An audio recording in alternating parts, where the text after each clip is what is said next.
நம்ம தாத்தா அப்பா காலங்களில் ரிட்டையர்மெண்ட் ஏஜ்னா 60 வயசு தான். ஆனால் இப்போ இருக்க சூழ்நிலையில் எல்லாரும் ஆசைப்படுறது சீக்கிரமாக ரிட்டையர் ஆகணுங்கிறது தான். சீக்கிரமாக ரிட்டையர் ஆகி வீட்டிலையே இருந்து சேர்த்து வச்ச காசை வச்சு மிச்ச காலத்தை ஓட்டணுங்கிறது அர்த்தம் கிடையாது. ரிட்டையர்மெண்ட்டுங்கிறது கார்ப்பரேட் லைஃப்லேருந்து மட்டும்தான். அதுக்கப்புறம் உங்களுக்கு பிடிச்ச வேலையை செய்கிறது, இல்லைனா உங்களுக்கு பிடிச்ச தொழிலில் செய்கிறது, இல்லைனா ஒரு விஷயத்தை படித்து கற்றுக்கிறது, இதெல்லாம் செய்கிறதுக்கு ஃபினான்ஷியல் இண்டிபெண்டன்ஸ் தேவை. இதைத்தான் ஃபயர் அப்படின்னு சொல்கிறாங்க. Financial independence and retire early. இந்த ஃபயரை எப்படி அச்சீவ் பண்ணுறதுன்னு இந்த வீடியோவில் பார்க்கலாம். Welcome to holisticinvestment.in. ஃபினான்ஷியல் இண்டிபெண்டன்ஸுங்கிறது ஃபினான்ஷியல் ஸ்ட்ரெஸ்ஸை உங்கள் தோள்லேருந்து இறக்கி வச்சுட்டு உங்களுக்கு பிடிச்ச விஷயங்களில் கவனம் செலுத்துறது தான். உங்கள் லைஃப் ஸ்டைலில் எந்த காம்ப்ரமைஸும் இல்லாமல் உங்கள் பக்கெட் லிஸ்ட்டில் இருக்க எல்லா விஷயங்களையும் வரிசையாக டிக் செய்யணுன்னா அதுதான் நம்மளோட நோக்கம். இந்த ஃபினான்ஷியல் இண்டிபெண்டன்ஸ் நோக்கி நம்ம முன்னேறும்போது சில செட்பேக்ஸை நீங்கள் ஃபேஸ் பண்ண வேண்டி வரும். என்ன மாதிரி செட்பேக்ஸ் வரும், அதை எப்படி இந்த 2 ஸ்டெப் ப்ராசஸ் மூலமாக சரி செய்யலாம் அப்படின்னு பார்க்கலாம். ஏர்லி ரிட்டையர்மெண்ட் பிளானில் என்னென்ன செட்பேக்ஸ் இடர்பாடுகள் வர வாய்ப்பு இருக்குதுன்னு பார்க்கலாம். இன்ஃப்ளேஷன். இப்போ நீங்கள் செஞ்ச முதலீடில் கிடைக்கிற ரிட்டர்ன்ஸ் இன்ஃப்ளேஷனை விட கம்மியாக இருந்தால் வேல்யூ ஆஃப் மணி குறையும். அதனால் பர்ச்சேசிங் பவரும் குறையும். ஃபைனலாக இது உங்கள் போஸ்ட் ரிட்டையர்மெண்ட் ஸ்டாண்டர்ட் ஆஃப் லிவிங்கை அஃபெக்ட் பண்ணும். Old age health care. வேலைக்கு இருக்கிற சமயத்தில் உங்கள் கம்பெனியில் ஹெல்த் இன்சூரன்ஸ் இருக்கும். ஆனால் ரிட்டையர்மெண்ட்டுக்கு அப்புறம் எந்த ஹெல்த் கவரும் இல்லாமல் இருக்கிறது தவறு. வயதான காலத்தில் ஹெல்த் ரிலேட்டட் எக்ஸ்பென்சஸ் அதிகமாக வர வாய்ப்பு இருக்கிறதுனால அதுக்கு சரியாக பிளான் பண்ணணும். அடுத்து change in life style. Retirement பீரியடில் உங்கள் லைஃப் ஸ்டைல் எப்படி இருக்க போகுது? சில பேருக்கு நிறைய இடங்கள் சுற்றி பார்க்கணுன்னு ஆசை, சில பேருக்கு நல்ல சேவை பண்ணணும்னு ஆசை, நிறைய பேருக்கு உதவணும்னு நினைப்பாங்க. இந்த மாதிரி விஷயங்களுக்கு நிறைய பணம் தேவை. இந்த விஷயங்கள்லாம் காம்ப்ரமைஸ் பண்ணாமல் அதுக்கு சரியான அளவு ஒதுக்கீடு பண்ணணும். அடுத்து அன்சர்டனிட்டி. வாழ்க்கையில் சில விஷயங்கள் எதிர்பாராத நேரங்களில் நடக்கும். உங்களுக்கு நெருக்கமான ஒருத்தரோட உயிரிழப்பு, இல்லைன்னா சந்தையில் ஏற்பட்ட திடீர் இறக்கம், இந்த மாதிரி நடக்கிறது உங்களோட ஃபினான்ஷியலாகவும் எமோஷ்னலாகவும் பாதிக்கும். இந்த மாதிரி விஷயங்கள் உங்கள் ரிட்டையர்மெண்ட் பிளானில் பாதிப்பு ஏற்படுத்த வாய்ப்பு இருக்குது. மேலே சொன்ன பாயிண்ட்ஸ்லாம் உங்களோட ஏர்லி ரிட்டையர்மெண்ட் பிளானை பாதிக்க வாய்ப்பு இருக்குது. அந்த மாதிரி பாதிப்பு ஏற்படாமல் ஒரு தெளிவான ரிட்டையர்மெண்ட் பிளானை 2 ஸ்டெப் ப்ராசஸ் மூலமாக எப்படி செயல்படுத்தலான்னு பார்க்கலாம். முதல் ஸ்டெப்பு பிளான் எஸ்டாப்ளிஷ்மெண்ட் ஸ்டேஜ், ரெண்டாவது ஸ்டெப்பு பிளான் இம்ப்ளிமெண்டேஷன் ஸ்டேஜ்.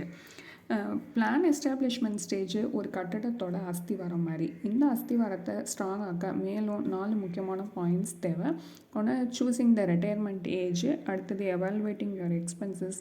அடுத்து ரிட்டையர்மெண்ட் எக்ஸ்பென்ஸ் ப்ரொஜெக்ஷன். 4வது கார்பஸ் கால்குலேஷன். இந்த ஒவ்வொரு பாயிண்ட்டையும் நம்ம விரிவாக பார்க்கலாம். முதல்ல சூஸிங் த ரிட்டையர்மெண்ட் ஏஜ்.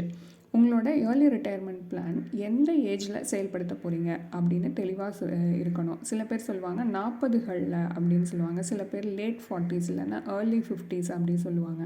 அப்படி இல்லாமல் தெளிவான ஒரு ஏஜாக இருக்கணும். 48 வயது இல்லைன்னா 52 வயது அப்படின்னு இருக்கணும்.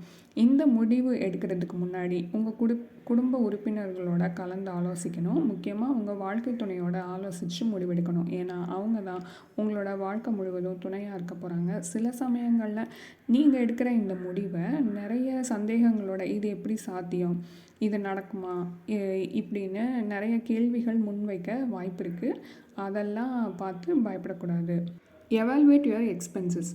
பொதுவாக மாதத்துக்கு பட்ஜெட் போடுற பழக்கம் இருந்தால் மாத செலவு எவ்வளவு அப்படின்னு கேட்டால் உடனே பதில் வரும். இல்லைனாலும் பரவாயில்ல, கடந்த வருடங்களுக்கான bank account statement, credit card statement இதெல்லாம் அனலைஸ் பண்ணால் நம்ம கண்டுபிடிச்சிடலாம். எக்ஸ்பென்சஸை கேட்டகரைஸ் பண்ணணும். Food, rent, mobile bill, fuel இப்படி கேட்டகரைஸ் பண்ணால் உங்களோட மந்த்லி எக்ஸ்பென்சஸ் என்னன்னு கண்டுபிடிச்சிடலாம். இதுதான் நம்ம அடுத்த ஸ்டெப்போட பேஸு. அடுத்த ஸ்டெப்பு ரிட்டையர்மெண்ட் எக்ஸ்பென்ஸ் ப்ரொஜெக்ஷன். நீங்கள் ரிட்டையர் ஆனதுக்கப்புறம் உங்களுக்கு ஒரு வருடத்துக்கு எவ்வளோ பணம் தேவைன்னு எஸ்டிமேட் பண்ணுறது தான் இது. இதில் 3 விஷயம் இருக்குது.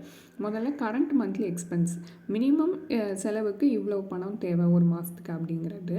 அடுத்து expected post retirement expense, retire ஆனதுக்கப்புறம் ஒரு வருடத்துக்கு எவ்வளோ பணம் தேவைப்படும் அப்படின்னு கணக்கு பண்ணுறது. அடுத்து இன்ஃப்ளேஷன். இந்த எக்ஸ்பென்சஸ் அமௌண்ட்லாம் அப்படியே தொடராது. வருடம் விலைவாசி ஏற்றத்தினால அதிகமாகும்.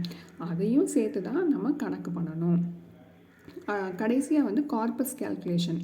ரிட்டையர் ஆன ஏஜ்லேருந்து லைஃப் எக்ஸ்பெக்டன்சி வரைக்கும் எவ்வளவு பணம் தேவைப்படும் அப்படின்னு கணக்கு பண்ணுறது தான் இந்த கார்ப்ரஸ் அப்படின்னு சொல்லுவாங்க. இந்த தொகுப்பு நிதியை ஈஸியாக கணக்கு பண்ணுறதுக்கு ஏர்லி ரிட்டையர்மெண்ட் கால்குலேட்டருங்கிற எக்ஸல் ஷீட்டை இந்த வீடியோவோட டிஸ்கிரிப்ஷன் பாக்ஸில் லிங்க் கொடுத்துருக்கோம், டவுன்லோட் பண்ணி பாருங்கள். இப்போது நீங்கள் பார்க்குறது ஒரு டெமோ ரிட்டையர்மெண்ட் பிளானு. இந்த மாதிரி உங்களுக்கு ஏற்ற மாதிரி ஏஜ், அமௌண்ட்டு இதெல்லாம் மாற்றினீங்கன்னா இந்த கால்குலேட்டரில் போட்டு பார்த்தீங்கன்னா உங்களுக்கு ஒரு ஐடியா கிடைக்கும். இப்போ இவ்வளவு நேரம் நம்ம பார்த்தது எஸ்டாப்ளிஷ்மெண்ட் ஃபேஸ் தான். அடுத்த ஃபேஸான இம்ப்ளிமெண்டேஷன் ஃபேஸு அடுத்த வீடியோவில் டீட்டெயிலாக இந்த வீடியோ உங்களுக்கு பயனுள்ளதாக இருக்குன்னு நினைக்கிறோம். உங்களுக்கு முதலீடுகள் பற்றி ஏதாவது சந்தேகங்கள் இருந்தாலோ அல்லது எங்களோட சர்டிஃபைட் ஃபினான்ஷியல் பிளானர் மூலமாக உங்களுக்குன்னு ஒரு பர்சனலைஸ்டு ஃபினான்ஷியல் பிளானிங் பண்ணணும்னு விருப்பம் இருந்தாலோ இந்த வீடியோவோட டிஸ்கிரிப்ஷன் பாக்ஸில் இருக்கிற 30 மினிட் காம்ப்ளிமெண்ட்ரி அப்பாயின்மெண்ட் லிங்கை பயன்படுத்தி உங்களோட அப்பாயின்மெண்ட்டை ஃபிக்ஸ் பண்ணிக்கலாம். இந்த வீடியோ உங்களுக்கு பிடிச்சிருந்தா லைக் பண்ணுங்கள், மறக்காமல் எங்களோட யூடியூப் சேனலை சப்ஸ்கிரைப் பண்ணுங்கள்.